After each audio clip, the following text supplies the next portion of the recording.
அதிமுக ஆட்சி அதிகாரத்தில் இருந்தப்போ சிறுபான்மையுடைய மக்களுடைய முதுகலை குத்துனார் பழனிசாமி. இப்ப பாஜகவோட கள்ள கூட்டணி வச்சுக்கிட்டு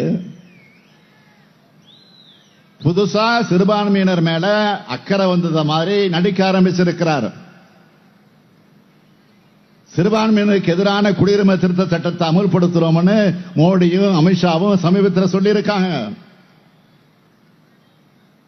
இந்த சட்டம் 2019 மாநிலங்களவையில் அதிமுகவும் பாமகவும் ஆதரிச்சு ஓட்டு போட்ட காரணத்தால் தான் இன்னைக்கு இந்தியாவுக்கே வந்திருக்கு.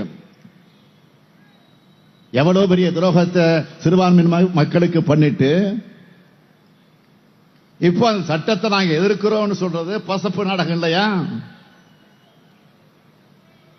கடந்த 5 ஆண்டுகள்ல நம்ம எம்பிக்கள் என்ன செஞ்சாங்கன்னு கேட்கிறாங்க. ஒன்றிய அரசு மக்களோட சட்டங்களை கொண்டு வந்தப்போ நாடாளுமன்றத்திற்கு உள்ளேயும் வெளியேயும் எவ்வளவு போராட்டம் நடத்தணும். உதாரணத்துக்கு இந்த சிஏஏ சட்டம் வந்தப்போ திமுகவும் தோழமை கட்சிகளும் தான் உறுதியா நாடாளுமன்றத்தில் குரல் கொடுத்து எதிர்த்து வாக்களிச்சது. பழனிசாமி என்ன செஞ்சாரு? நாடாளுமன்றத்தை குடியுரிமை சட்டத்தை ஆதரிச்சது மட்டுமல்ல, அதுல எந்த முஸ்லீம் பாதிக்கப்படுறாருன்னு அட்டார்னி ஜெனரல் மாதிரி லா பாயிண்ட் எல்லாம் பேசினாரு. அது மட்டுமல்ல, இந்த சட்டத்தை எதிர்த்து அமைதியா போராடின பெண்கள் குழந்தைகள் கூட பார்க்காம லத்தி சார்ஜ் பண்ணாங்க. இந்த சட்டத்தை எதிர்த்து சென்னையில போராடின என் மேலையும் மரியாதைக்குரிய சிதம்பரம் அவர்கள் மேலையும் சகோதரர் திருமாவளவன் அவர்கள் மேலையும் சகோதரர் ஜவஹர்லால் அவர்கள் மீதும் தம்பி உதயநிதி உள்ளிட்ட 8000 பேர் மேல ஒரே நேரத்தில் எஃப்ஐஆர் போட்டு மோடிக்கும் அமித்ஷாவுக்கு தன்னுடைய விசுவாசத்தை வெளிக்காட்டினார் பழனிசாமி. ஆனா இதுக்கெல்லாம் பயப்படாம சிஏஏக்கு எதிராக கையெழுத்து இயக்கத்தை மக்கள் இயக்கமாக நடத்தி 2 கோடி பேர்கிட்ட கையெழுத்து வாங்கி குடியரசுத் தலைவருக்கு அனுப்பணும். அது மட்டுமா, நாம் ஆட்சிக்கு வந்தவுடன் சிஏ சட்டத்தை ரத்து செய்யணும்னு சட்டமன்றத்தில் தீர்மானம் போட்டோம். அப்ப அதிமுக என்ன நிலைப்பாடு? ஒட்டுமொத்த அதிமுக எம்எல்ஏக்களோடு அவையை விட்டே ஓடிட்டாரு பழனிசாமி. நம்மளை பொறுத்த வரைக்கும் இந்தியா கூட்டணி ஆட்சி அமைஞ்சதும் குடியுரிமை திருத்த சட்டம் ரத்து செய்யப்படும் தேர்தல் அறிக்கையில வாக்குறுதி கொடுத்திருக்கிறோம். இதே மாதிரி ஒரு நாடாளுமன்ற தேர்தலில் வாக்குறுதி கொடுத்து புடா சட்டத்தை ரத்து பண்ணோம். ஜூன் 4ஆம் தேதிக்கு அப்புறம் சிஏ ரத்து செய்யப்படும். கவலைப்படாதீங்க. குடியுரிமை திருத்த சட்டத்துக்கு மட்டுமல்ல, பதவி சுகத்தை அனுபவிக்க நம்ம தமிழ்நாட்டு மாணவர்கள் நீட் தேர்வை எழுத வச்சார் பழனிசாமி. 3 வேளாண் சட்டங்கள் ஆதரிச்சார். எந்த விவசாயி பாதிக்கப்படுறார்? நான் விவாதம் நடத்த தயாராக இருக்கேன்னு உழவர்களை பார்த்து துயரத்தை பார்த்து ரசிச்சுக்கிட்டு பச்சை துண்டு போட்ட பச்சை துரோகை செஞ்சார் பழனிசாமி. நேற்று கூட என்ன பேசினாரு? நாம சொன்னோம், எதுக்காகவும் நீங்க மோடியை விமர்சிக்க மாட்டீங்க, ஏன்னா கள்ள கூட்டணி. அதுக்கு பழனிசாமி புது டைலாக் சொல்றாரு. நாங்க எதிர்க்கட்சியா இருக்கோம், எப்படி மோடி எதிர்க்க முடியும்? ஆளுங்கட்சியா இருந்தா எதிர்ப்பேன்னு வியாக்கானம் பேசுகிறார். மக்கள் விரோத சட்டங்கள் எல்லாம் கொண்டு வந்தப்போ இந்த புலிப்பாண்டி எலிப்பாண்டியா மாறி பாஜகவுக்கு காலில் போய் விழுந்து கிடந்தாங்களா?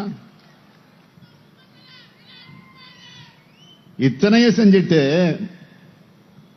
இந்த கரகாட்டக்காரனும் படம் பார்த்திருப்பீங்க, ஃபேமஸான படம் கரகாட்டக்காரன். அந்த படத்துல கவுண்டமணி காமெடி வரும். நாதஸ் திருந்திட்டான், அதே மாதிரி இப்ப மாத்தி பேசிக்கிட்டு வாக்கு கட்டுக்கிட்டு இருக்காரு. சொரணையும் சுயமரியாதையும் இல்லாத பழனிசாமி மாதிரி இல்லாம எதிர்கட்சியா இருந்தாலும் ஆளுங்கட்சியா இருந்தாலும் எந்த நிலைமையிலும் மக்கள் விரோத பாஜக அரசை திமுக உறுதியோடு எதிர்க்கும். தமிழ்நாட்டு உரிமைகளுக்காக குரல் கொடுக்கும்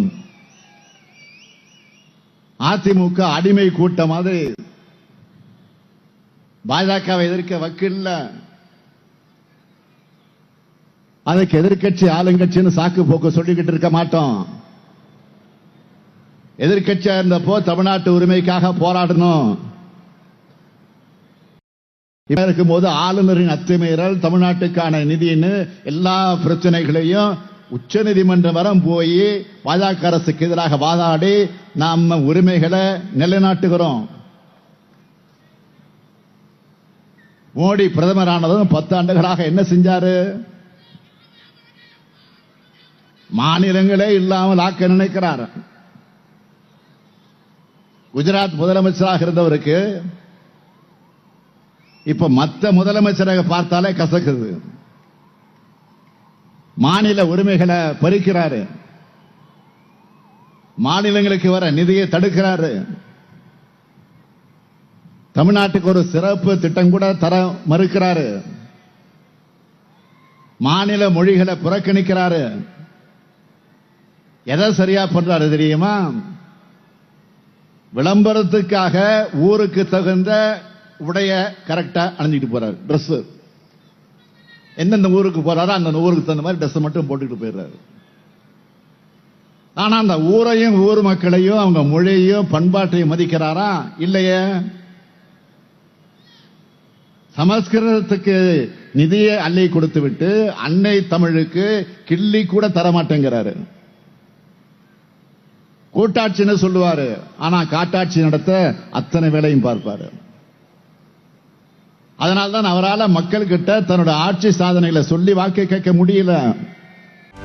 செய்திகளை உடனுக்குடனும் துல்லியமாகவும் தெரிந்து கொள்ள சப்ஸ்கிரைப் பண்ணுங்க.